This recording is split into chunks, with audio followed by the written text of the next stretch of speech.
If you're a stand-up paddler, then at some time in your life, you'll experience some shoulder soreness, and possibly an injury. Physical therapists told me to use rice. No, not that kind of rice. Rest, ice, compression, and elevation. One product I use for this is called Hyperice. Hyperice is a shoulder icing product designed to do some unique things. The rubber is really thin and transfers the cold better than traditional ice bags.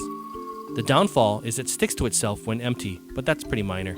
The strap can be used on both sides by changing the Velcro straps. The Velcro is kind of weak though, so you can't really make it too tight. The problem with traditional ice bags is when the ice melts, it releases gases that fill up the bag and prevent a snug fit. With Hyperice, there's a button on the top that when you push it, the air that gets released from the melted ice leaves the bag. That allows us to get a really good fit the entire time you're icing. Fill this thing up with ice. You gotta fill it up 2/3. So, gotta fill it up. See, got ice inside. Flatten it out like this.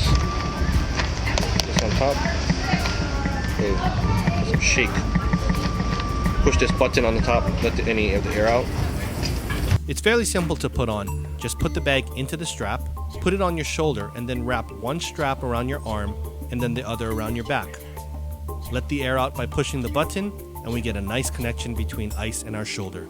Other than the game-ready icing system, which is thousands of dollars, this is the best that I've come across so far that's pretty convenient as well as small and transportable.